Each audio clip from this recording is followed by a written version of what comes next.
Ji ki fateh to everyone. Ravinder Singh here, joining you from Columbus for another session of Coach Gurbani. And today, what we are going to consider is a passage from the Sodar, which all of you, or at least for those of you who are regular in their practice, I certainly can't count myself amongst those. But we will be considering the Rag Gujri Mahalla Panjama. And I am going to set the ball rolling by presenting to you what my take on this is, and then we can have a discussion. Um, I've had an interesting short discussion with Chetan Deep yesterday, which left me thoroughly confused, but we'll see how it goes. So, as usual, what I'll do is I'll read the passage first, and then we will go back to it line by line and try and get the akhariyat or the literal meanings out of the way, and then I will share with you my take on this, and then we'll go from there. So, with that said, I will start with Rag Gujri Mahalla Panjama. काहे रे मन चित वह उद्दम जहाँ आहिर हर जियो परया cell पत्थर में जंत यु पाए ताका रिजक आके कर तरया मेरे माधव जी सतसंगत मिले सो तरया गुर प्रसाद परम पद पाया सूके कासुट हरया रहाओ जनन पिता लोक सुत बनता कोय न किसकी तरया सिर सिर रिजक संबाहे ठाकुर काहे मन भौ करया उड़े उड़े आवे सह कोसा तिस पाछे बछरे छरया तिन कवन खलावे कवन चुगावे मन मह सिमरन करया सब निधान दस अष्ट सिधान ठाकर कर तल तरया जन नानक बल बल सद बल जाइए तेरा अंत न पारा वरया. So that's the passage, and I, if I had to sum this passage up in one word, the word that popped up was mindfulness, living a life in constant awareness of the Supreme Being, because that's what the Rahautuk says. And let's start with the Rahautuk because it is convention and our understanding that the Rahautuks usually have the central idea. So we'll start with the Rahautuk, where uh, Guru Arjan says, Mere Madhav ji satsangat mile so tarya, Gur Prasad Parampad Paya Suke Kast Harya. So here it starts off with an invocation to Madhav, one of the many names used in Gurbani for the Supreme Being or Akal Purkh. And what it's saying here is, at least in my understanding, that the Sangat, uh, Sat Sangat, and then again the question is, what is Sat Sangat? And Sat Sangat here is the Sangat of your higher self, Madho, is a necessary precondition for spiritual freedom. Mile tarya. The word used is tarya, which means to swim or to swim across. And in Gurmat parlance, what we are trying to do in order to attain liberation is that we are attempting to swim across the Bhavsagar, which Gurjeet Singh Veer ji is very fond of reminding us. But the idea is that we have to swim across, so therefore the word tarya. And then the second part of this line says, Gur Prasad Param Pad Paya Suke Kast Harya. Again, it's a reiteration that this Satsangat is to be obtained only through Gur Prasad, which is the grace of the Guru. Parampad, I read as a synonym to Satsangat, to being in the presence. I think it's the same thing, but it comes to you only through the grace of the Guru. And once the grace of the Guru is obtained, you have this parampad or the supreme status, then of course your mind blossoms forth. Suke Kasit Harya literally means the greening of the forest or the greening of wood, but I think what is being implied here is the mind blossoming forth into its sada vigas is how I would see it. Nanak bhakta sada vigas. And so this is essentially the central idea, which the way I read it is that one must go through life with full awareness of Akal Purukh and of being centered in everything that we do. So this to me is no different from, it's another way of saying, of living in hukam, which is the sort of path of least resistance. So when you swim with the flow, you swim across, you get ferried across. So the central idea to me in this Shabad is that you should lead a life that is completely centered in Akal Purukh. Now we will come to the line at the top, which says, "Kahe re man chitavah udam, ja ahir harjiyo parya, sail pathar mein jant upaye, taka rijik aage kar tarya." So the mind is being addressed here. It says, "Kahe re man chitavah udam." So the mind is being addressed and is saying, why are you caught up in the rat race when the Creator has already made provisions and has already provided resources for your survival and sustenance? And I deliberately chose the word rat race to sort of render Chittave Uddam, because the idea that I get here, Chittave Uddam, Chittave is to imagine, is to plan, to conceive, and Uddam is effort. So the idea I get is that there is a great deal of scheming and planning and so on going on for the future, and that to me describes the rat race very well, meaning that you're engaged in strategizing for the future and plotting schemes that are usually futile, chasing things that you never quite get, and in the end, it just leaves you exhausted.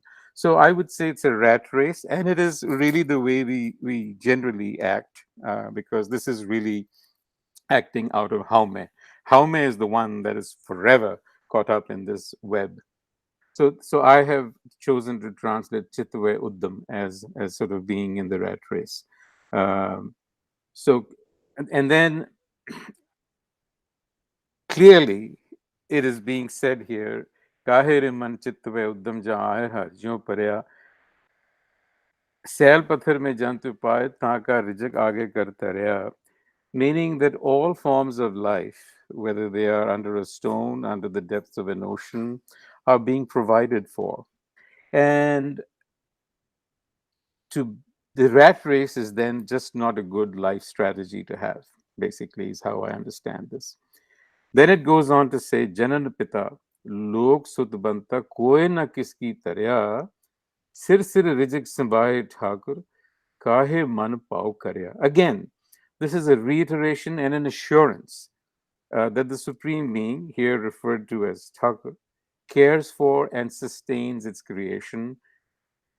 Worldly connections cannot provide a lasting support. It is only the Supreme Being that provides for you. So therefore, why are you entertaining fear? So this is really advised not to live in that fear, because it is this fear that fuels us into planning for the future.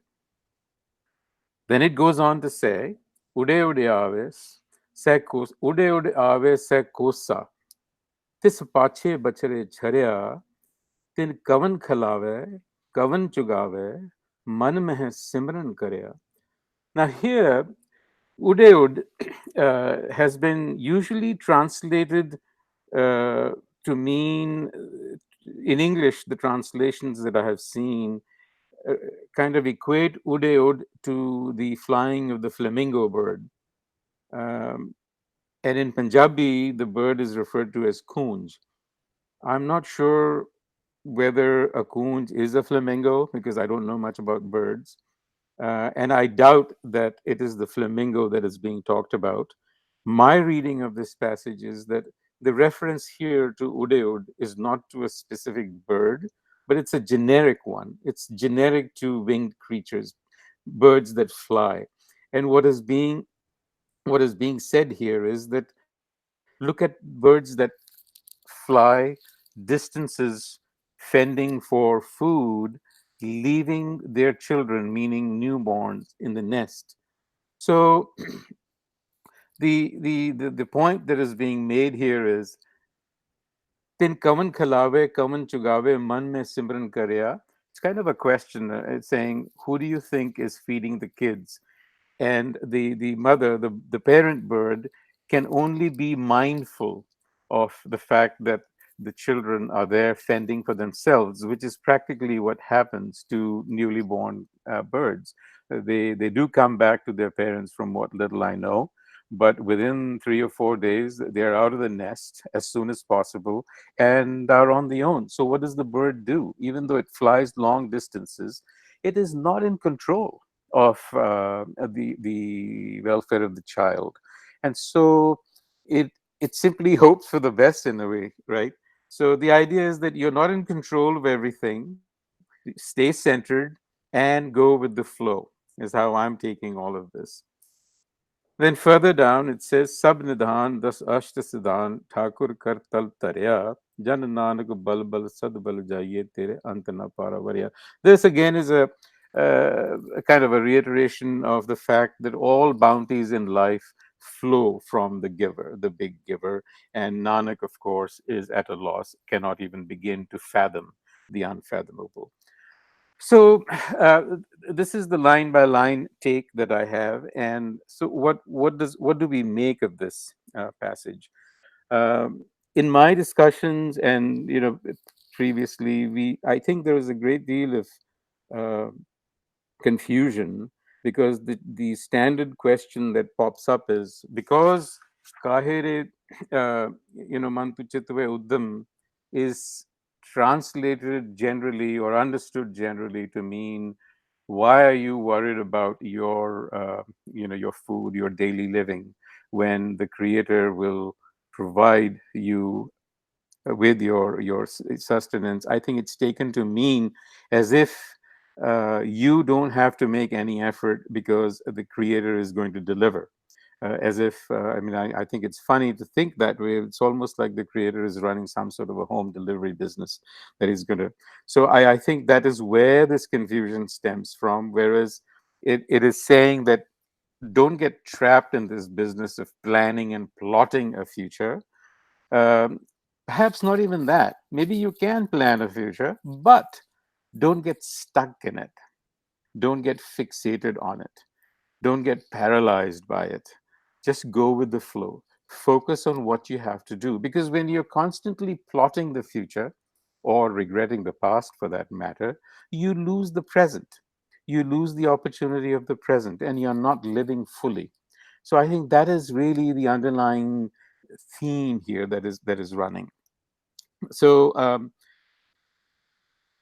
this is really my understanding of the Shabad. The message to me is, stay centered, stay in Hukam, and get out of your Haume, which is the one that is plotting and scheming and forever worrying about the future. Thank you, Jiwagji Khalsa Wagji Fateh. And I will now begin the process. Let's see here. Chetandeep Singh. Hanji Virji, Bhai Khalsa, Bhai Fateh. Uh, I'm driving, so you might hear a lot of background noise. But I mean, this is what I was thinking about, and you alluded to it. Like, I mean, so many jobs being, you know, people being put out of their jobs every day. If you do not plot or plan, then I mean, very soon you're going to be homeless. At least if I think of myself with a mortgage to pay and, so many responsibilities, if I don't think about the future and how I'm going to get to that future, then I don't know. I mean, as you said, God is not running a home delivery business. So how is it going to work out? Yeah, So but where is that I line? also Where, Chetandeep, I think I made it very clear that you can plan and plot, but don't get stuck, don't get fixated on it, don't get paralyzed with fear with it, because that is what happens with us. We are constantly thinking about the future. If you look at your mind, my mind, talk to people, people get paralyzed. They're constantly thinking. I mean, I think I alluded to that fact that it doesn't mean that you don't plan a future. Of course you do. But it's the idea is that you don't get stuck in it. Now, so where is that line between chitavah udam and udam? How do you draw a line between that? Uddam is you do what is in front of you and you do it with your full focus. Absolutely. And you don't allow anything to disturb. And as I said earlier, the idea is that you do it and feel the presence of the divine in your life all the time. And ode nimit karo. I mean, just this is basically doing it for a larger cause. Just do it because it's in front of you, has to be done. And plan, but don't get stuck. So, are you saying hope for the best is a good strategy? Of course, always is, right? Hope for the best, be prepared for the worst, and carry Uh, on and get on with life. ठीक है Veer ji. Thank you. Thank you. Hanji, Dilpreet Singh ji. Anji, I think very well said, Virji. I agree with you. So there is only one other way or another perspective when we are saying "Mere Madhav ji Satsangat mile so tarya." So I was also thinking that Guruji is training us to talk to our mind, our brain, or to convince ourselves that once we understand the truth, then only we can play this game, and we can, then he is making us more responsible in this Shabad. When I see the day to day application of this, he is making us more responsible, more accountable, and self sustainable, because he's saying Gur Prasad Parampad Paya Suke Kastharya, that okay, then you will get the knowledge. And with this knowledge, what will happen is the what type of knowledge you will be getting or understanding thing is that kahe re man chitve uddam ja ahar harjyo parya, that resources are there.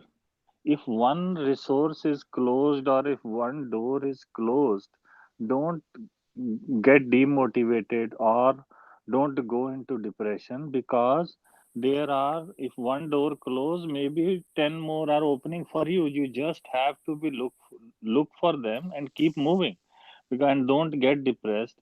And then it is also making us independent. Janan pita lok sutavanta koi na kiski dare, that yes, they are already there for you, but up to a some time or up to some point they will support it, but then you have to move on your own. And then Guruji is using very nice example that the bird is there, okay, the parent worry for you, and parent can only do some things for you, but at the end you need to take your own responsibilities. And then he's saying that okay, this is so such an enormous thing that okay, you cannot define it or find that how many resources or what all is available. So I am looking from that perspective that it is making us more accountable, more responsible, and it also teaches us that don't go into depression or don't get demotivated, as Chetandi was alluding to, that if their resources are so enormous that if one door closes, 10 are opening for you, just move on and keep looking for it. Thank you, Ji. Hanji, thank you very much. And I think you make some very important points.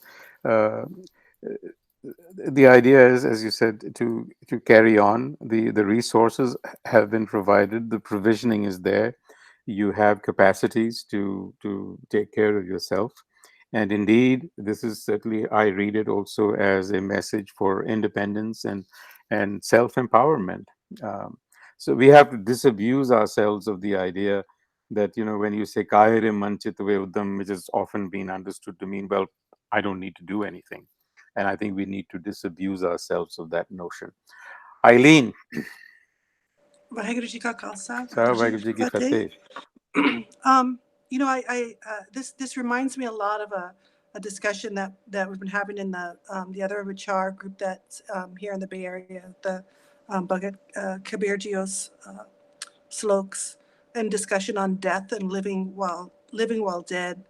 And it reminds me of this same idea, because I think it helps me to think about this situation in the extreme. So, for myself, put myself in this scenario. I work for a very large bank, very large, stable type of company, very boring. And it can kind of give a sense of complacency that, it's always going to be there. My job will always be there and so on. And I can throw myself, 150% into my work, and it's very demanding type of stuff. And what I find is that, like, one day I can wake up and my job is gone, or like my colleagues to the left and the right of me are gone. And the idea that I put faith in sort of this, this practical plan that I have, the best laid plan that I could possibly have, can still be just thwarted. And there is no certainty or guarantee, right? And so that's kind of a reminder to me of, I only have so much capacity to focus and spend my time, right? So if I'm 150% devoted just to that, and nothing else, then where is my connection with the Creator, right? And that can evaporate. Or even with your children, like the birds, right? It reminds me of, the concern you have for a child, right? So a parent can give, everything 150% to that child, and the best of everything, and then the child might fall, victim of an accident or something. And then you have to sort of say, well, did I spend enough time on the on the child's, spiritual connection, and other things that are more meaningful, right? So I think it's kind of saying, you know, the capacity, or the certainty of the planning and all of the enterprise to try to, create some sort of fake um, security blanket is a trap. Um, and you have to always sort of live with that extreme case in mind of, what's important. What would happen tomorrow if my all of my great plans fell apart? Where would I have spent my time? Absolutely. I mean, it just reminds me of the best laid plans of, of men and mice. So, yes, thank you. Ekongarji, Waheguru Ji Ka Khalsa, Waheguru Ji Ki Fateh. I love this shabad because it reminds me of one of my favorite stories that the Siri Singh Sahib told about his early days in Canada. And I know that we talk really kind of on an intellectual level when we look at these shabads, but this story to me is an illustration of what the Guru's talking about.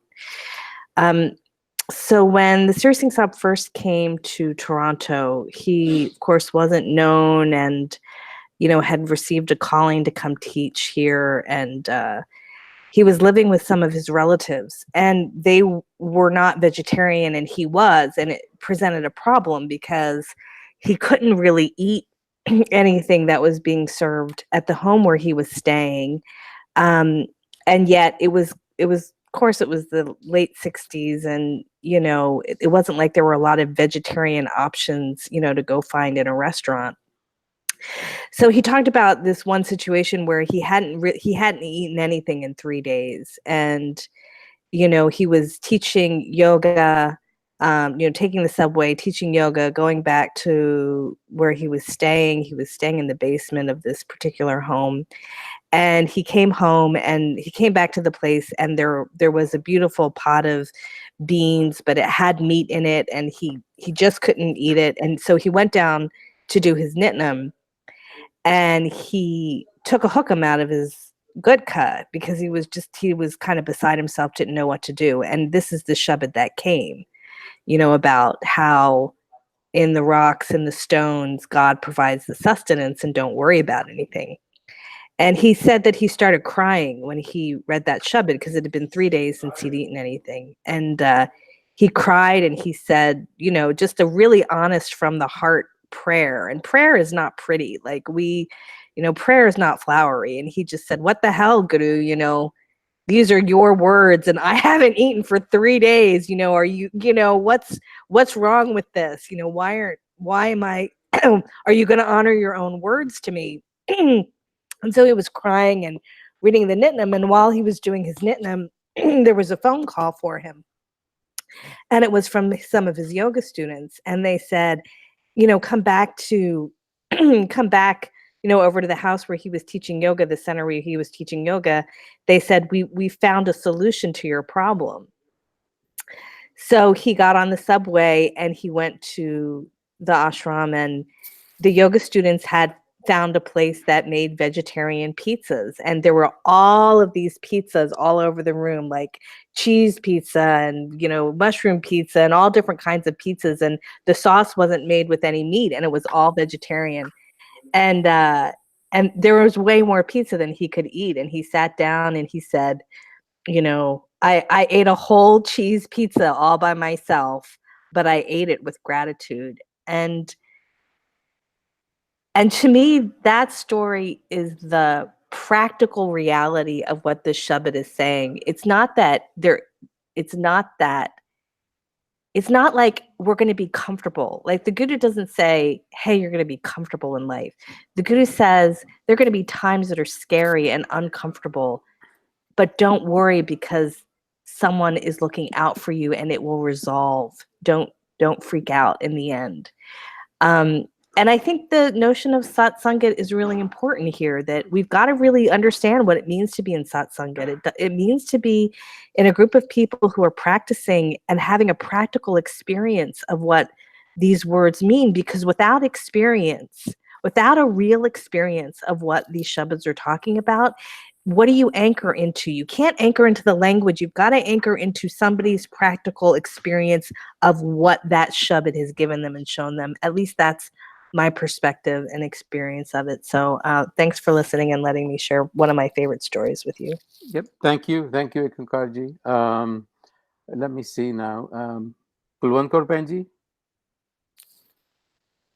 Khalsa, Vai Fateh ji. Fateh ji. Hanji, I think everybody's explaining so well, and I also understand, the word chitavah, udam. At one place I learned that chitavah means to think, and udam is efforts. And here I was reading that, why, as you said, that this is addressed to our mind, why you're worried when, it's about thinking, that worrying. Guru Sahib says not to think, not to worry, but we still have to continue to do our job, whatever job or career we have. We have to do it if we want, how we are going to feed ourselves. We have to make efforts. As long as we are in the Sangat of Sat and doing our job, and we should continue doing that. It also reminds me when I read the word Janan Pita Lok Sutvanta Koina Kiski Taya. I have a little personal story to tell that, my brother, he died very young and he left two sons. When he died, he was an engineer in British company. And my mom was so much worried that who is going to take care of these two kids. I'm making a very, long story short. She was worried. She was so much worried that she died herself within a year after my brother. And my younger brother was married. My sister-in-law was married to my younger brother. And right now, those two kids, my brother left. I can't even tell, how good their life is. They have a big, huge company. They are educated and they have really a good status. What I try to say whenever I read this Shabad, and reminds me that, we don't know what he has planned for us. So we should just have faith in him and continue doing our work. As long as we staying connected to, associated in the Sangat of Sat and doing our work, just we need to keep moving on with whatever we want to do. Kanji. Thank you, Ji. Thank you. Just a couple of things before I go to Ranaveer Ji. One is that my take is that, being in satsangat was the central idea. So the point is that if you are in that sort of state of awareness, then you will not be doing chitavah udam. You won't be stuck in that process. Okay, that's one. The second is that we are talking about pleasant outcomes. Somebody getting a cheese pizza and someone having luckily been brought up. But it doesn't follow that all outcomes are pleasant or are ones that we would like. And I think that we have to accept whatever the outcome is, good, bad, ugly, with the same sort of sehaj, I think. Because you never know. It doesn't always end up in a way that you kind of want it or in a way that is good. Haji Ranaveer ji. Ji, Vaheguru Ji Khalsa, Vaheguru Ji Fateh Ji. But I just heard few things, and let me make a simple observation here. I think Chetan Deep said very nicely that people can be homeless, and in fact, I see outside my office here, there's a homeless shelter there. When look at that, people don't have food. Sometimes they get food. So what is going on? I think when I listen to the Shabad or read the Shabad, I think this is a therapeutic sermon to us, to everybody. That yes, life of course has sorrows and pleasures.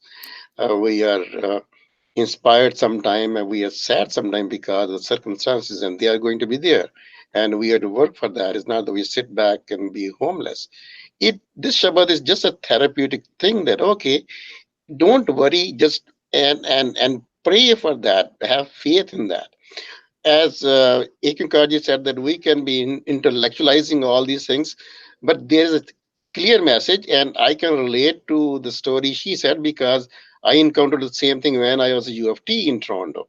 I went through the same process, but I had one thing, and I remember that I used to have full faith, and now we can say that having faith there, things are not going to happen. They do happen. They do happen if you sincerely have a faith in that. That's my firm belief. Yes, we can intellectualize. We can say in the scientific world, these things don't happen. I don't agree on that. I think if you have firm faith in that, yes, things are going to happen. So I read the Shabad as an assurance to us, have faith in that, when it's a Gur Prasad Parampad Paya, then you will have Gur Prasad. And that is the threshold you have to get to. How you get it, you have to have the firm faith. But that doesn't mean that you stop thinking about planning. Yes, you have to plan. But also, you're right that I agree that we don't have to fixate it. But we are human beings. If we are not fixated, then of course we don't have to worry about anything. But that is by construct, we are worrying about that, we plan about that, we get fixated. But this Shabbat tells me that, okay, be have those things, but have faith in that. That's my little take on that one. And I'll just leave it there, please. Haji. Thank you, Jibiji. And I'm sure that just about everybody on this forum has had similar experiences. I certainly have. I mean, when I came here as a student, and I'm sure the others have. But my point is, it's pretty simple. You don't control what comes at you. You just have to take it and man up, as so to speak, and move on with the right spirit. There's not a whole lot you can do. Life's tough. Anji Gurjeet Singh Veer ji. ਹਾਂਜੀ ਵੀਰ ਜੀ, ਵਾਹਿਗੁਰੂ ਜੀ ਕਾ Khalsa, Khalsa, Vaji Waheguru Fateh. ਜੀ ਕੀ ਫਤਿਹ ਜੀ. Let's start with the Rahao Pankti first, as you did. It says, Mere Madho ji sat sangat mile so tarya.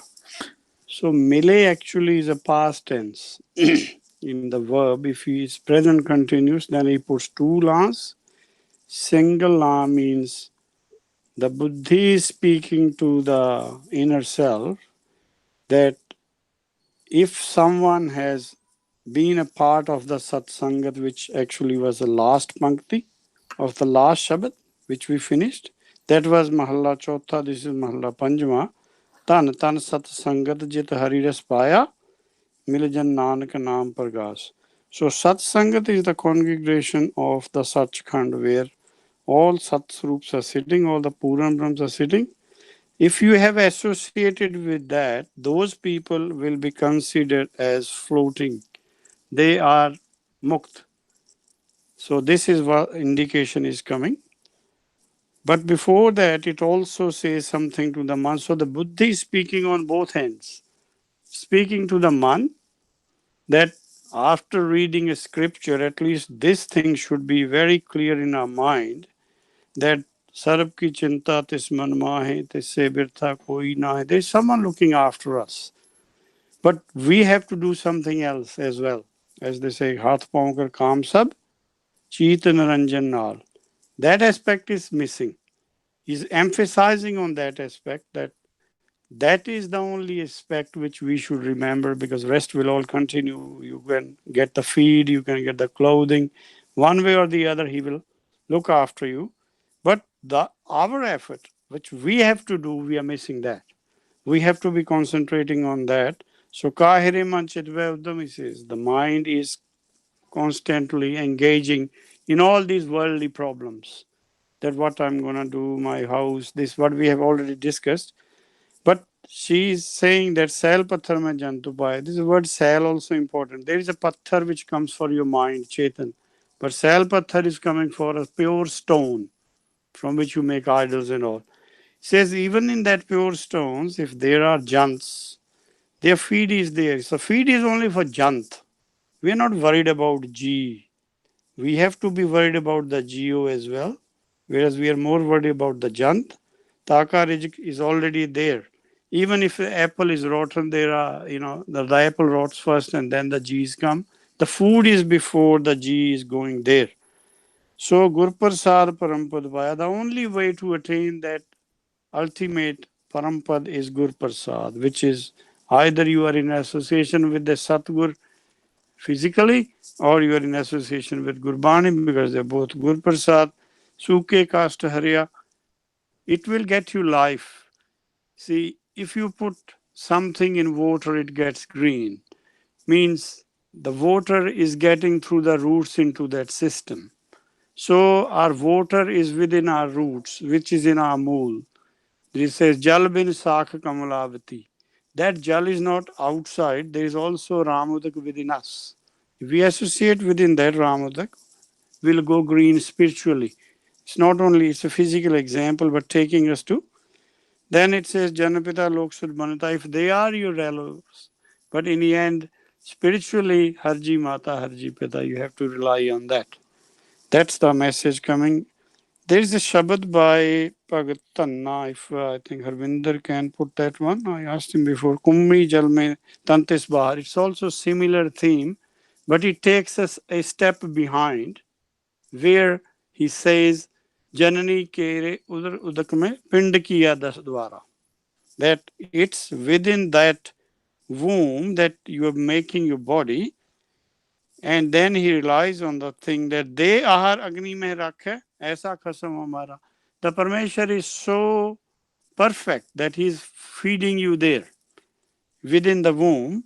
Then he says, Kummi jalme tantis bar, kheer pankhatis nae. It's a turtle who has laid the eggs on the sand and has come into the water. She is not in association with the kids who are not even yet hatched. Even after hatching, she is not feeding them. Neither they have got any wings to go and fly to get the feed. How come they are relying? That is what Tannaji is asking. But the most important part in that Shabad is when he says, Puran Parmanand Manohar Samaj Dekh Man Mahe. Samaj is what the word Simran will come to in this Shabad. That until you understand this fact, what is happening in the nature with everyone, why are you worried? If he is looking after all other jans, he will certainly look after you. But this is not clear to us. This is what we actually need to rely on. So here he says, Ude uda vese kursan tish pache bachre charya, tin kavan khalave, kavan jugave, man mein simran karya. That word Simran is actually Samaj, which is very clearly indicated that Simran doesn't mean repeating anything. Simran means basically Samaj. In the other Shabad, he has clearly Sabnida Andasa Sudan Thakur Kartatarya. This is the Parbrahm. So Parbrahm is associated here. He's giving you the reject. Madho is my mool. Buddhi is speaking, and Man is there. So all different forms of Brahms are being addressed just to give us a idea that the purpose of the human life is not only to look after the physical body, but there is another etheric body which we need to look after that will ultimately be looked after through Guru Prasad, and you reach the Parampad or you will be a part of Satsangat. So that was my intake. Ji. Vaheguru Ji ka Khalsa, Vaheguru Ji ki Fateh. Haji, thank you, Virji. I think before we go to the second round, I think there are two questions that normally come for this Shabad that I read on the forums. The first one, I think, you pretty much answered, like kahe re panchito udam, like should we do just not do anything, or we still need to do the effort, we still need to do the planning for future, but we should not get upset if the future doesn't turn out like what how we planned. And the second question that comes like here it's written that it's provided for everyone, and we still see a lot of people in the world are still die of hunger. So what? Why they're not taking care of them? I know, like in general, we can say it is part of the hukam, and we can't describe everything. But these are the two kind of the questions that normally are like the lot of people normally ask this question, and I will go like do one more round with everyone. Eileen, you want to start? Sure. I think this is why it's, I mean, I don't know. I guess I'm starting to feel pretty passionately about this idea. So I just think this is why it's really important not to take these ideas about, connecting with the creator and kind of try to do a very literal translation. I mean, because I was thinking even before you mentioned, this, the fate of people in the world, right? I was even just thinking of Guru Gobind Singh and having his children killed, right? I mean, I just think that there's a fallacy in the idea that this Shabad is telling us, if you put your faith in the Creator, good things will come. That is, I think that that simplistic idea, this literal, translation it's just really diverting from the underlying meaning, because I think that's simply not true, right? I think that just is, the evidence does not support that. The rest of the logic of life doesn't support that. If in fact you look at like Guru Gobind Singh and um, if he's putting his faith in the Creator, then he shouldn't have this happen.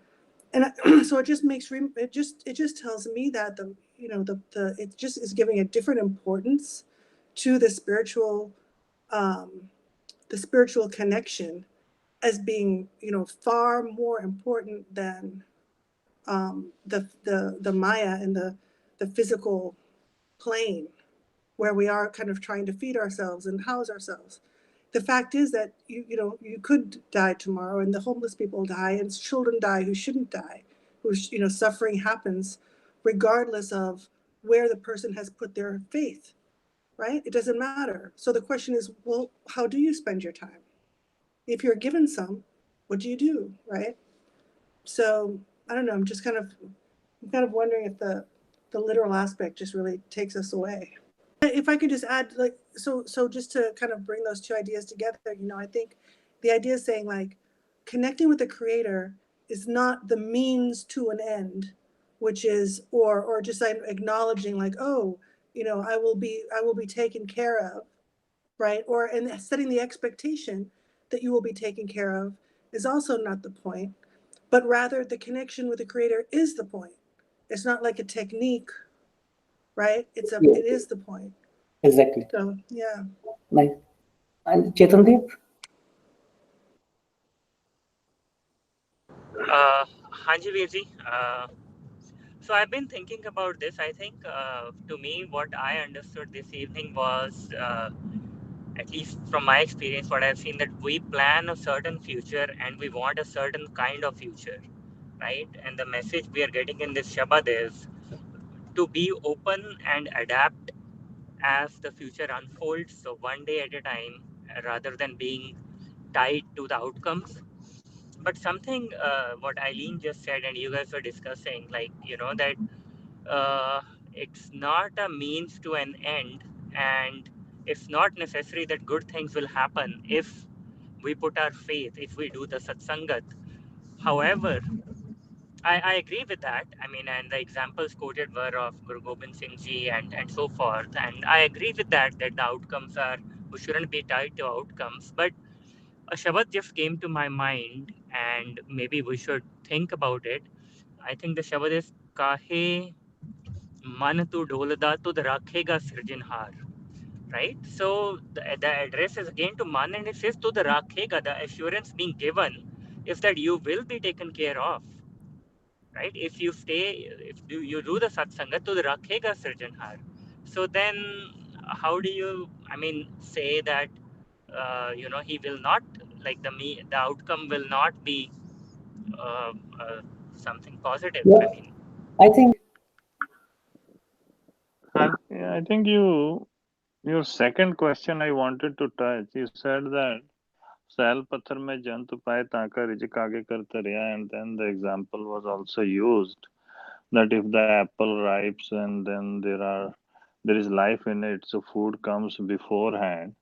But then why there is so much hunger in this world, and why people are dying because they cannot have food, right? There are many people who are dying.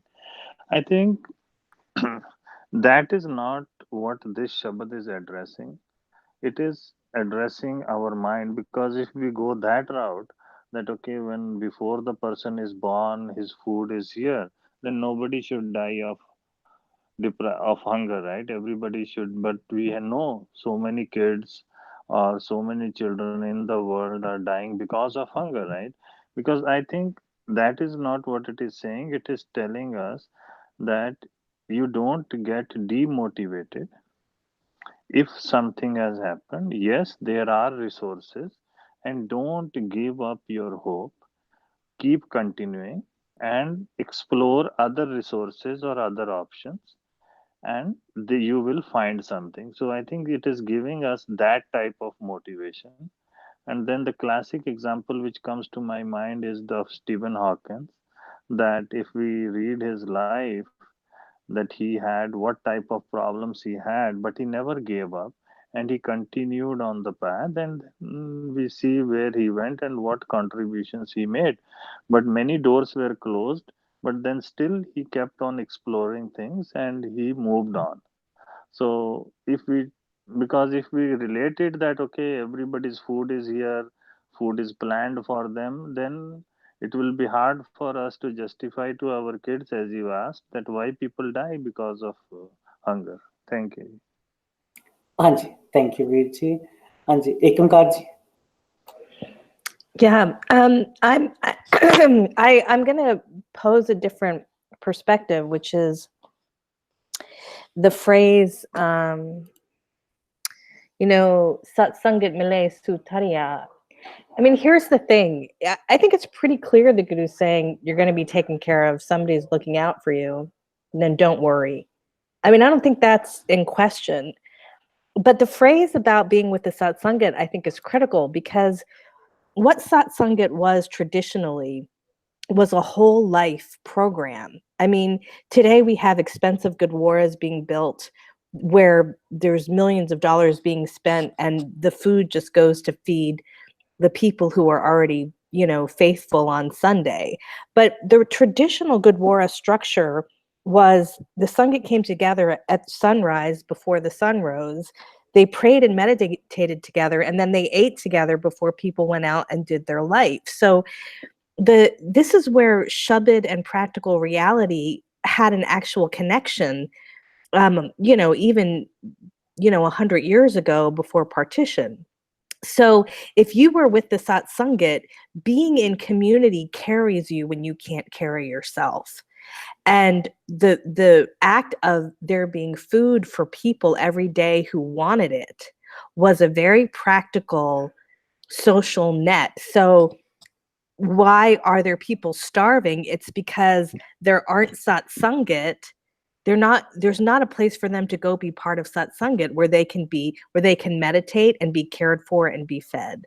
So I think that this isn't some pie in the sky, seventh heaven idea. I think the Gurus created a practical social structure that gave an initial experience of being part of a community where you got fed, and then yes, there is a master who's looking out for your needs, and that master can work through anyone, anytime. I mean, the story I shared about Yogi Bhajan wasn't about getting a cheese pizza. It was about the fact that the satsangit, who were the yoga students at the time, were the vehicle through which the universe took care of what he needed when his family wasn't taking care of it. And this Shabad says, don't look to your son, wife, and spouse and your parents just for your survival. So I think we've got to look at the Shabad in the context of the practical social structure that was created out of the revolution that Guru Nanak brought.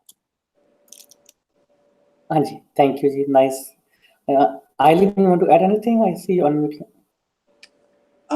Well, I mean, I just think, there's, if you go down that practical route, then I think there's other, problematic areas that come up as well, like the metaphor of the bird, that leaves the nest seems to fall apart, and, the family should be part of satsangat. So I think you have to be very selective if you're going to interpret this as a this is a practical roadmap, or reflects a kind of that social scheme. I mean, I can think of The family doesn't have to be. The key is that often family is not satsangat. Satsangat is sought because family is not capable of providing that spiritual elevation. So, I mean, I kind of disagree with that. There's no reason for family and satsangat to be the same thing. Right, but I mean, I'm just kind of questioning that one-to-one relationship with the the social structure that existed right back then that wouldn't have included the family, right? So if you're going back to those days, I mean, even today, I just think it's challenging to sort of say that, or put it this way. I guess I'll put it this way: if one is reliant on, like, imagine two people. I guess here's where I'm kind of going with it. If there's two people who are both, devoted to the Creator, right? And one person is just has a horrifying death, right? The other person does not, right? Is there some kind of indication that one's person's suffering was because they weren't alleviated by the satsanga, like they just, you know what I mean? Like the quid pro quo aspect of it is a challenge for me to sort of to draw that line. But I do believe that both of those people, right, in that example, they both have the chance to connect with the Creator and achieve anand, right? Like they actually can face the Creator, which is the point. So I'm kind of trying to draw to the distinction of like that's actually probably enough, and let the hukum dictate, right? But rather than sort of that means to the end, you could just stop right there and say they're both fulfilled. Thank you, Eileen. Kulwant Kaur Panji, want to add anything on this discussion?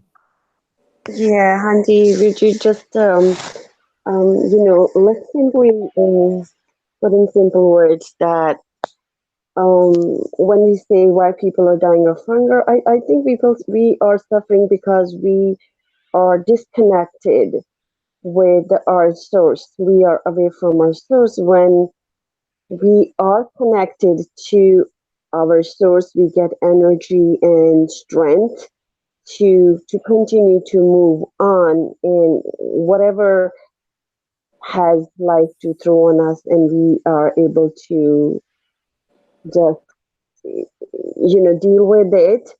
And which that type of state, I think, comes that what is called parampad comes with Gur Prasad or Satsangat. That's what I'm thinking. Anji, thank you, ji. Gurjit Veer ji, any final thoughts on like the question we are discussing? Manju ji, so let's see. One is Sangat with anyone. Another is Sad Sangat, which is with your mool. Your mool is Sad. And then Sat Sangat is with the Sachkhand. These are three steps. You do Sangat with the Sharan of Satgur. Then he tells you to go into the Sangati of your Sad. And then that Shabad we see, Sad, Sat Sach Shri Nivas, Ad Purkh Sada Tuhi. That's the stage. Sat and Sach have come together.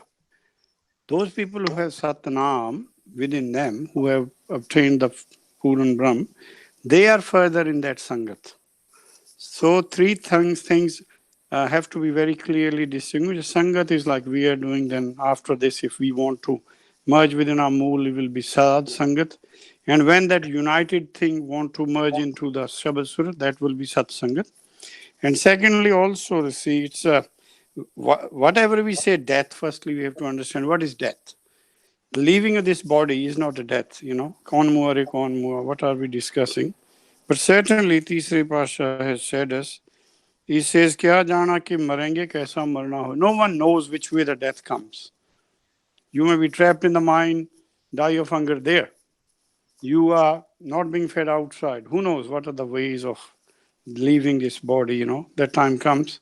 It's not our worry. Even after all the medical sciences, people are dying. You don't think so. It's the way it happens. That's not our worry. But our worry is, Jekar Sahib Manu na bisra. That's what the Shabad, I think Eileen also pointed on that. That's the theme. Who knows which way we have to leave this body? Fifth Pasha was almost tortured. What happened with ninth Pasha. But Jekar Sahib Manuna Visre was the theme that we should rely on. That's what he says. Gur Prasad, Parampad Paya, Suke Kasta Harya. Thank you, Ji. Thank you, Ji. Anji, Dilpit Ji, any final take-home message from this Shabad in 30 seconds? No, I think we are good. We have not touched that second question, that why people are dying from hunger. I think other than that, we are good. Thank you. Eileen, any final take-home message? No, I think I've said tons already, so I'm good. Thank you, Ji. Ekankar Ji? No, I don't have anything else to add. Thank you. Kulwant Kaur, thought? Anji, Gurjit Virji, any final thoughts? Anji Virji, I think addressed, but we don't have a time. I try to address it, I think. Why people are dying is not in our control. Although we have everything, but still things are happening. So why they are happening, we have not understood the hukam yet. But everything is happening ultimately in the hukam. And that's why Bhagats are always happy. They don't worry who is in what state. They say Nanak Bhaktan Sadavigas. It wasn't that those time people would not have been dying of hunger. But in their state, they say, because they have realized the hukam, they say, I think in Sukhmani says, "Usse nahi hoye kuch bura," something like that. It's their trust in that. We are lacking that trust. So we need to find that trust that he is the one who will never do anything bad. Mitha bolda ji har sajjan swami mera, mora. But this is only said by Bhagats. We are still slowly approaching that. So that's where we are. I think these are some testing points for us, that we are not realizing the hukam in its true sense yet. Okay, Ji. Thank you, Ji. Thanks everyone for the wonderful discussion. And we will continue with the next Shabad next week. Vaheguru Ji Ka Khalsa. Vaheguru Ji Ki Ji ki Fateh. fateh.